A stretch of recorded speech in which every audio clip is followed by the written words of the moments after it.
Welcome to the Brain Corrupts podcast. I'm your host, Chelsea Myers, and today I am so excited to be hanging out with my friend Justin Breen. Justin, welcome to the show. Hello.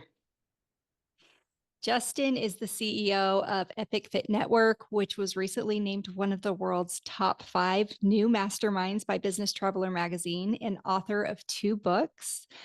Dr. Peter Diamandis wrote the foreword for his second book, Epic Life, which made the Wall Street Journal and USA Today bestseller list. It's also #1 overall for sales on Amazon Kindle, which I loved that book, by the way. His third book, Epic Journey, will feature an intro from Dr. Deepak Chopra and is launching in the coming months. Justin's purpose is connecting with visionaries to serve humanity, and he spends his life connecting the world's top visionaries. Justin, I am so thrilled that you're here and I can't wait for this conversation. So, the first time that you and I met, it was evident that deep purpose and impacting humanity and genuine connection are passions that we share.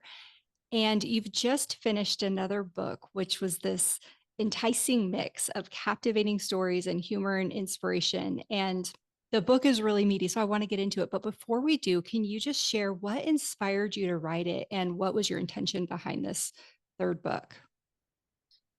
Well, so I read a lot of books, and then I spend my day life talking to people, I guess, and connecting them.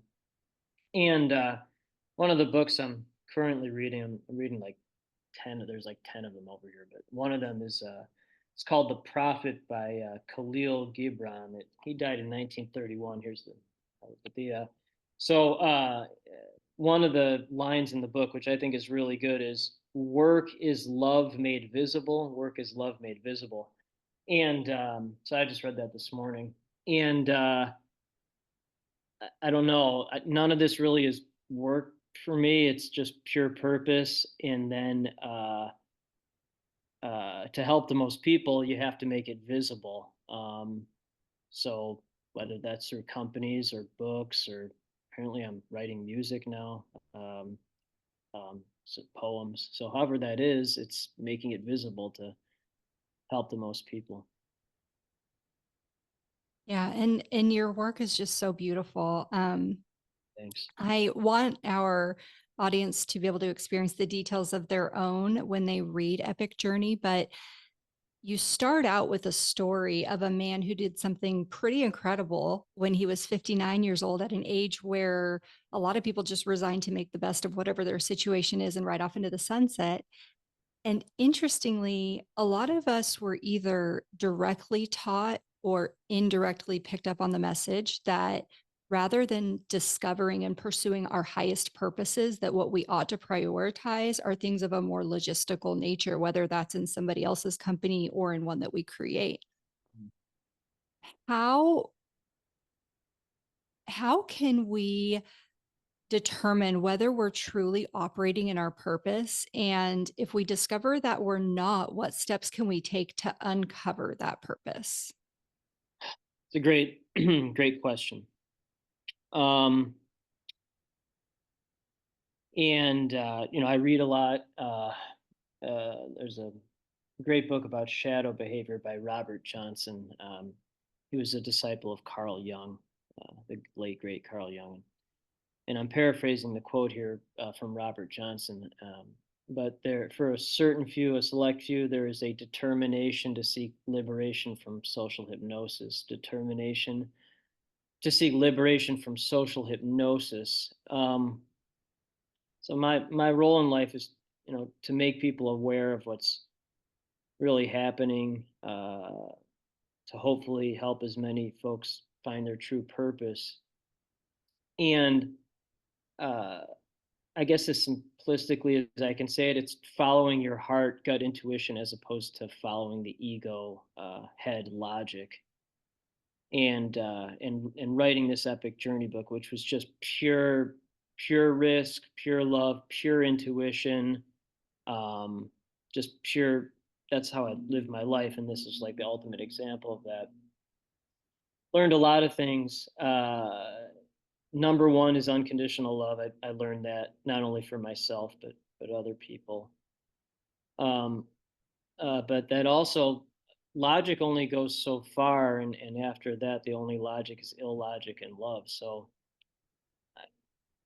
I mean, the things that have happened even in the past couple of weeks, there's no logic behind any of that. It's just following purpose and what my heart is and higher power is telling me to do. So I'm just following that. You mentioned ego, and I think that's a really tricky one for people. I had a mentor many years ago say, you're going to know the difference between right and wrong a lot more easily than you'll know the difference between a good thing that your head wants to believe is right and the ultimate right answer for you. How do you determine if ego is involved in any degree, but for sure if it's an ego-based decision or you mentioned a higher power-based Right. direction? So another book I'm reading is so it's called I Can See Clearly Now. Again, late Dr. Wayne Dyer, basically his autobiography. And he used to read this quote before, big speaker and did a lot of interviews. So he'd always read this quote before a big speech. If you knew who walked beside you at all times on this path that you have chosen, you could never experience fear or doubt again. Um, so one, that's a good quote. I've started reading that uh, before things like this, and I'm going to be speaking a lot in the coming year. But where the ego I've seen comes into play is its fear. It's fear, um, and then it's being attached to an outcome. Um, so that's something I'm really focused on, is detaching myself from any outcome, whether it's with a relationship, a person, uh, whatever happens with this upcoming book, whatever it is, it's detaching myself from the outcome, which is really hard, very difficult. But one of my favorite quotes is from the late Earl Nightingale: "Success is the progressive realization of a worthy ideal." Success is the progressive realization of a worthy ideal. So part of that worthy ideal is detaching from outcome. And then if it's helpful as context, by doing that, and I've really gotten much better at that. All these amazing things are happening because of that. Because I'm just like, this is what my heart's telling me to do, no matter what. And it's not easy. It's very painful, but it's okay. Because that's what my heart is telling me to do. So intuitively, I know that's what I'm supposed to be doing. So how do you marry those concepts? Because like whether it's, you write this book and you're trying to reach a lot of people, or you marry the love of your life, or you go through a treatment that's promising, successful recovery, but you're supposed to be detached from the outcome so you can actually be present in those days leading up to whether or not it works out. How does someone actually wrap their brain around that concept? Well, again, so you're leading with brain. That's the ego. You're thinking Okay. how. You just do it. That's my point. So it's like, again, logic is like, oh, well, how do you do that? How do you do that? Well, what does that mean? What does that mean? What does that mean? What does that mean? But I can't. But I can't. So that's most of the world. That's what it So is. just feel and move. You just feel and move. It's pure intuition. And my favorite quote, Ralph Waldo Emerson: "To be great is to be misunderstood. To be great is to be misunderstood." And most people don't understand this. Everything is, well, what does that mean? What does that? Well, how do you do that? Well, but no, you just do it. And it's very confusing to most people because they've been socially conditioned, social hypnosis. The word business means anxiety. The word sale means dull and dirty. Average means damage to a ship. Religion means to bind. I mean, and you're taught this stuff from very early on. And when you look at a child, a young child, 1, 2, they're not thinking anything. They're just doing what they want to do. And then they get conditioned by getting yelled at or scolded, or, oh, don't do that, don't think like that, graded.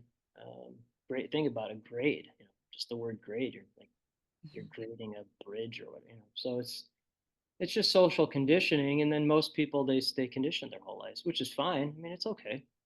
I just know that I'm not that way, and going to do as much as I can to make people aware that they don't have to be that way either. They don't want. Thank you. Welcome. Yeah. Thinking means Yeah. And that's acknowledging the other person's humanity. That's what that actually. you you just gave some definitions of words, which is something I actually wanted to talk about because in my life I've grown to realize the incredible importance that words have. They can Right. create, they can connect, they can heal, and they can do a Yeah. lot of other things. And Mhm. you share definitions and history of words that you use. Yeah. And I've even heard you say some words that you choose not to use once you've researched them. Can you share from your perspective why it's so important to be intentional about the words that we think and say? Well, awareness is everything. Awareness is everything, and uh, the main awareness is people aren't having they haven't learned how to have a relationship with themselves, so they're seeking outward with all this house stuff and oh, this will make me happy, but they're not happy inside, and um, they're not happy inside because they're searching for outward things like business or sales or whatever that is. It's fine. It's okay. There's no judgment. It's accepting how everyone is, which is good. Everyone's on their own path. I think everyone wants to have a good life. I think they want to be safe and happy and be around loved ones. But really, it's about not understanding who people they don't understand who they even are.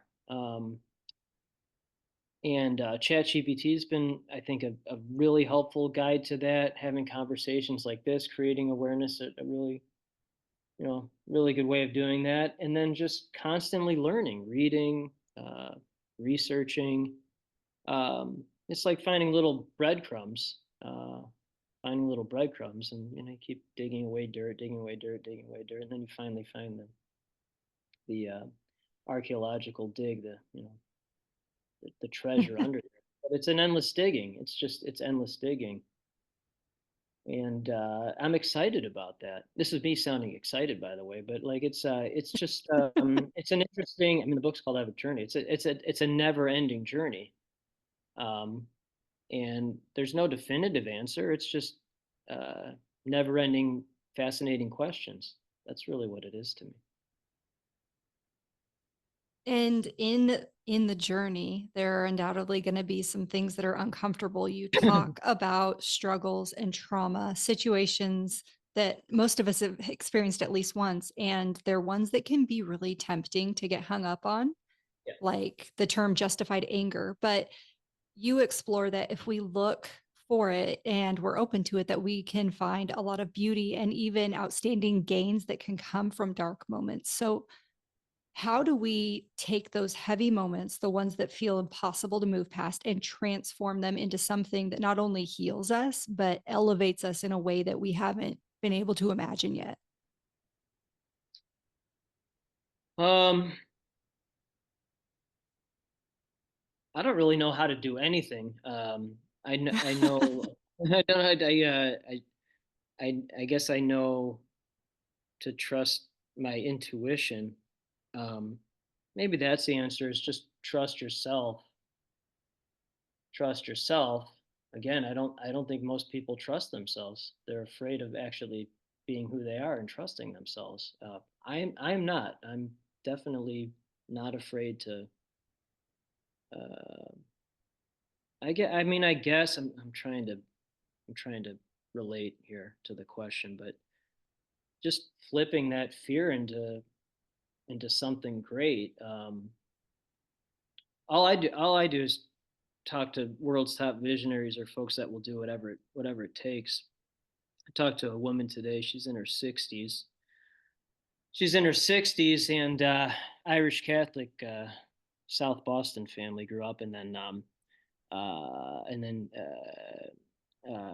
she was as a child she was put because she was adopted or like a stepchild. So as a child, she was put in a playpen in the freezing cold or during the day until her grandma left the house. So she spent her childhood in a playpen, like a farm animal, by herself. And then she became a nun. She had children. Yeah, I was talking to her about this, and she's no, never made an excuse. No excuses. She was so grateful for it. And then we were talking, uh, we're like, because I always get this question, well, what would you have changed differently in your life? And I always get confused by that. I'm like, well, one, I can't change anything. Two, I'm like, I wouldn't change any of this. This is all how it was supposed to be, because everything's an opportunity to like get better or evolve from it.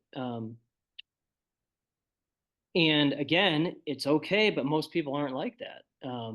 It's really someone's own decision whether they want to make excuses or not. Me personally, I just don't understand. I don't understand why you would do that. I just don't.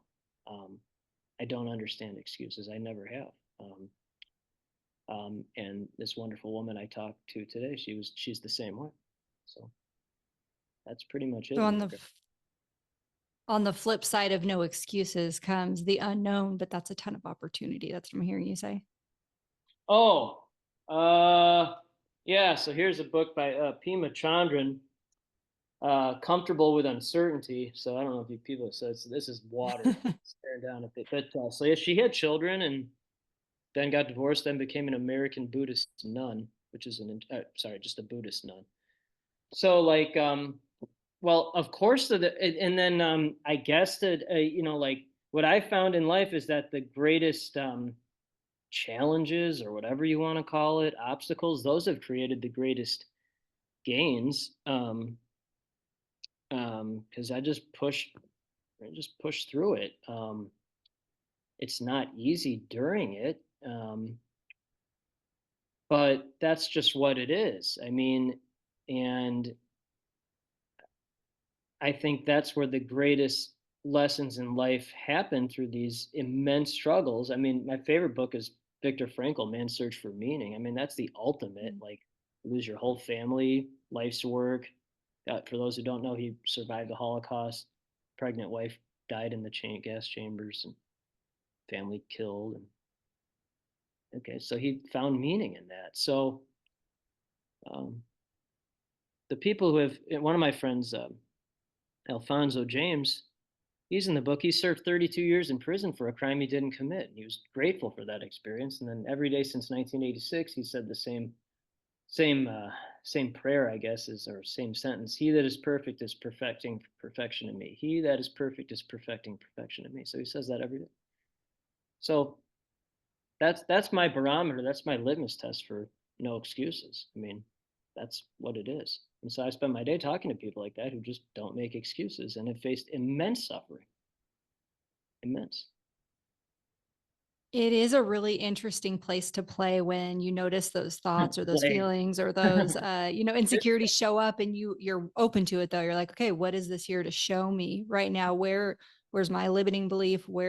Because back to what you were talking about with Dr. Wayne Dyer, if we had a full understanding and awareness in that moment of who's standing, who's walking through this with us, or who exactly we are, there would be nothing to be afraid of. So there, you've invited or Hmm. are allowing some sort of thought process that is inaccurate but powerful in that moment. So it's really cool to uncover, like, what is that then? Why do I Breadcrumbs. feel this way?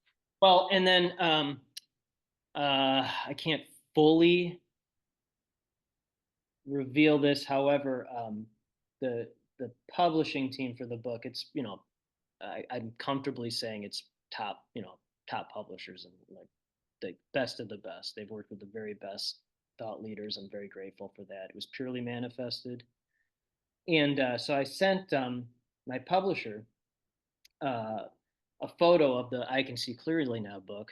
Um, and just to say, because they have a whole team of people making it more.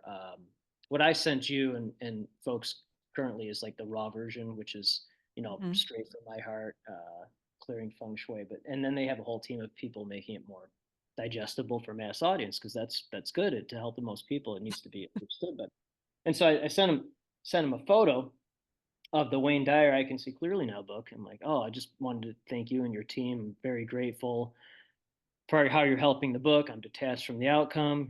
Thanks. And so he sent me back a photo of the book that he did with Wayne Dyer. So I'm like, oh, that makes sense. That would make sense. And so that those type of things happen for me, it used to happen maybe once or twice a week. Now it's 5 times a day, if not more. Certainly Monday How through. fun. Well, You it's you fun know, because of the immense pain, trauma, suffering, and no excuses. That's why it's fun. Yeah. you actually in the book mention serendipitous occurrences, which is interesting because as I was reading it, I had a few serendipitous moments. One that stands out right now is close to halfway through the manuscript. You were talking about entrepreneurs and coping and the walls that we put up and receivership. Yeah. And the very next morning after finishing that chapter, I woke up to do a meditation, which I usually do in silence.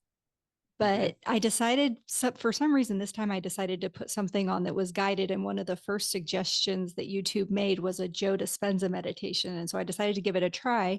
And it was a longer one. So I kind of dozed off during it, but I regained alertness just as he said the word receivership.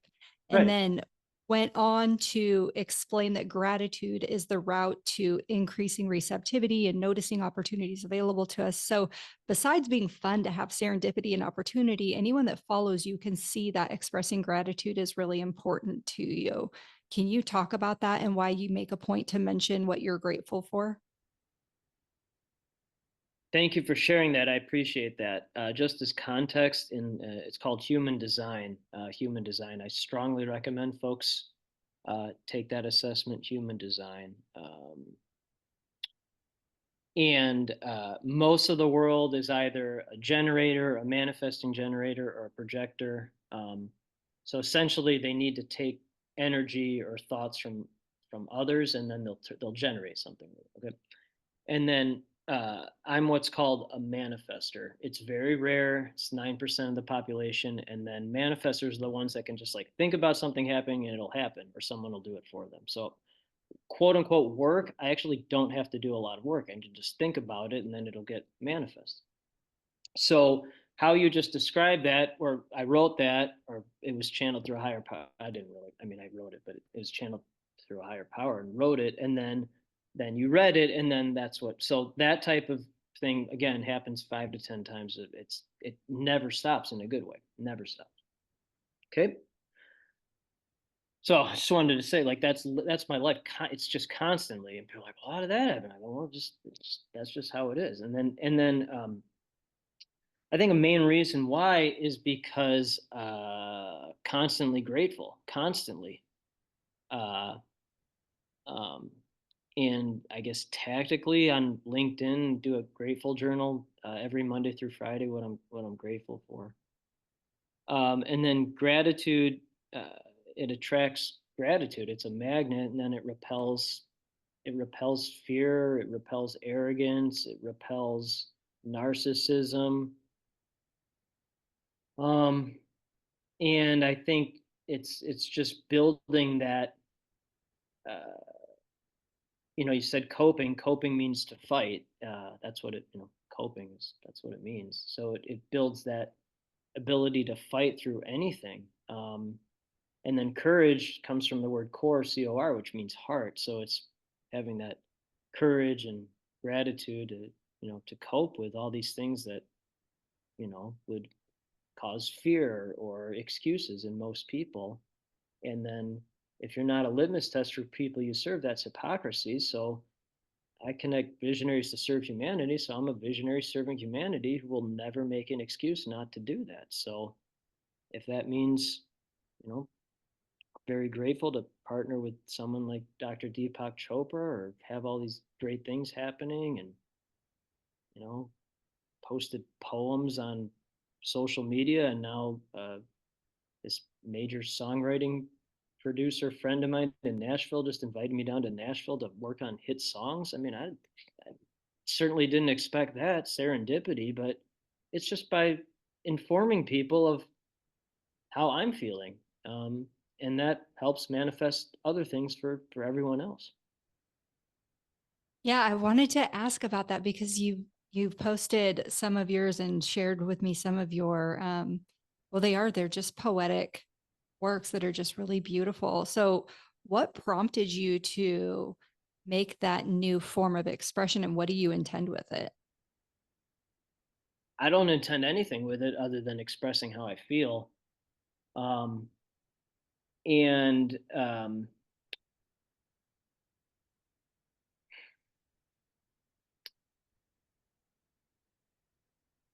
I think, I guess, in a general way of answering that, it to me it's been the ultimate serendipity.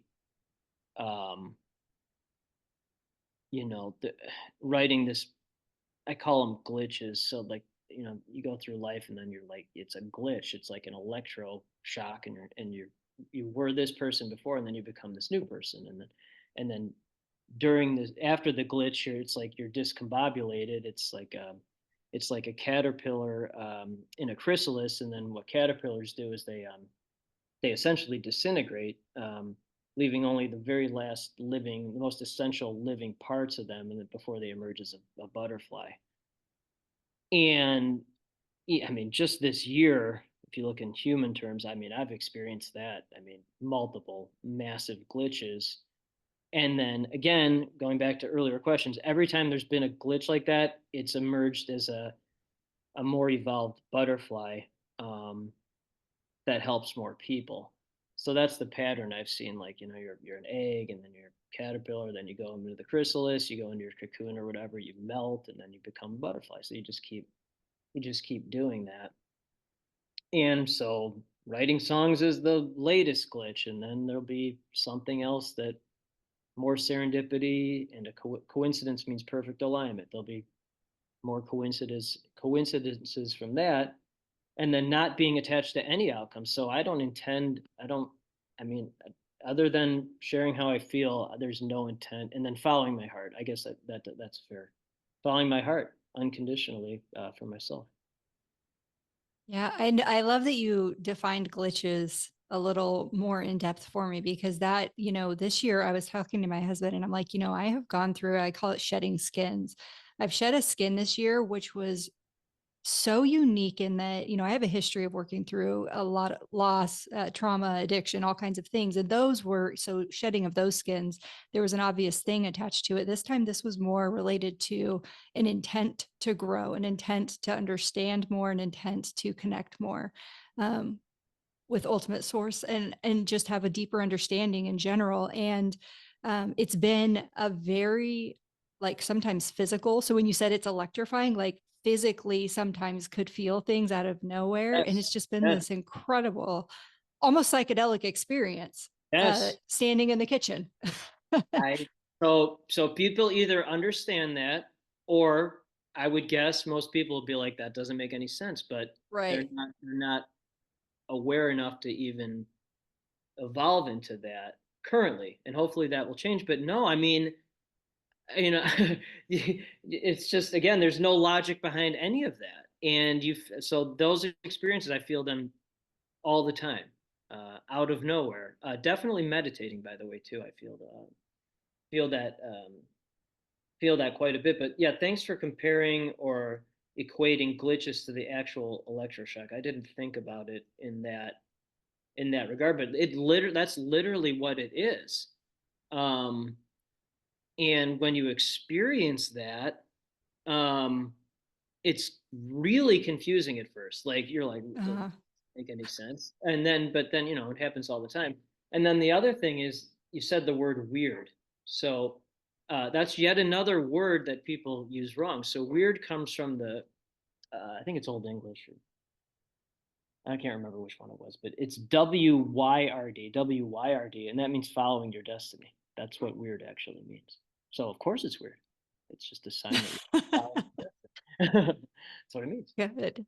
Well, I can't wait for it to happen again. Yeah, it's the other And way I can describe it is almost like vertigo, like when you've been spinning and then it almost stops, but you're still kind of, you're watching the vision come back to a stationary point of view. It's very interesting. mm, that happened for me recently, where I was meditating and I was just staring at the ceiling, and he was like, "Mm, mm, mm." So that was, and then this calmness, immense calmness. Um, hmm. Makes sense that we're talking right now. Makes sense. Can you talk a little bit about meditating? Because people are kind of all over on the board, all over the board on it as far as, understanding. Some people have really deep regular practices, and some people are just kind of tiptoeing around trying to figure out what is it and when could I fit it in. Yeah. What is your perspective on how to integrate or begin integrating meditation into someone's life? Great. So that is one I can actually answer how I do that. That's a good. So for many, many years, I've run 6 to 7 days a week outside, no matter the weather conditions. So we live in Chicago.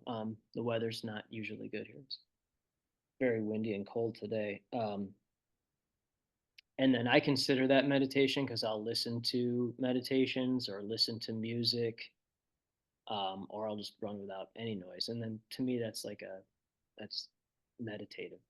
And then recently, I've started listening to meditations um, with my earbuds in, whether it's music or words.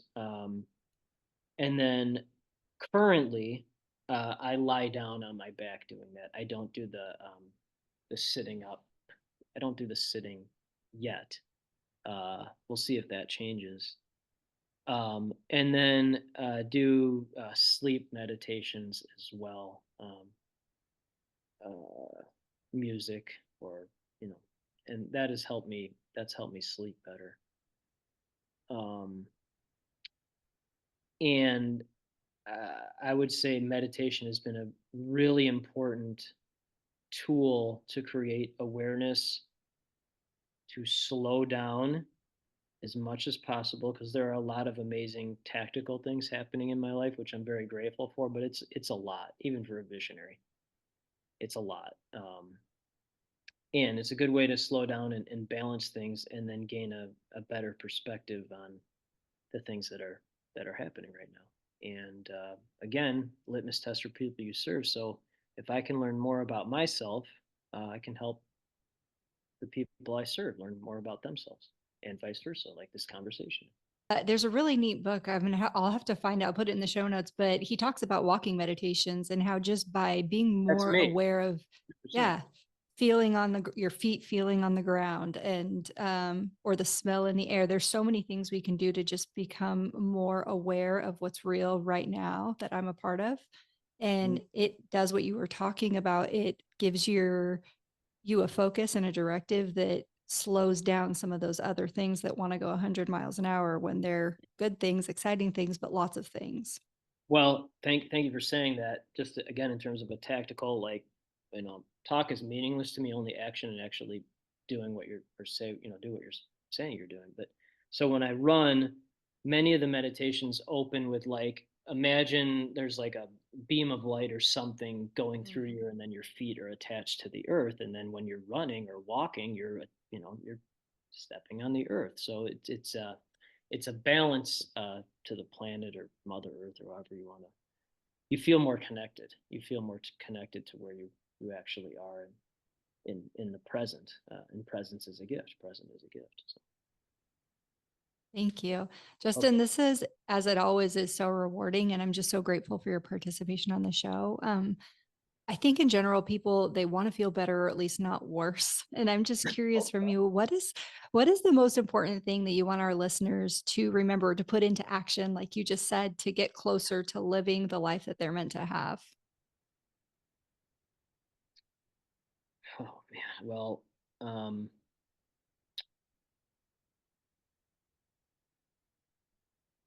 this is it's an interesting time that we live in. There's all these abundant possibilities. There's all this amazing technology, this incredible connectivity. Um, so many wonderful things happening in the world. And I think to realize that um, requires going through in some type of an immense journey or experience or some type of pain or trauma, and realize that it's a gift for all that to be happening. And that's what I focus on. I don't really live in days or years or whatever. That's just a human construct. But that's really what I focus on, is being very aware and conscious of that it's a true gift um, to be here right now. So I'm very very grateful for that. Thank you. It is so beautiful and so well spoken, and it actually ties everything we just talked about together. Thank you. Thank you, Justin. This has just been incredible. I appreciate you being here. I appreciate you. Your work is beautiful and you do incredible things. So this has been a joy. Thank you. Really appreciate that. I appreciate you joining me for today's episode. Be sure to rate, review, and subscribe to the show to help you create the life you truly desire.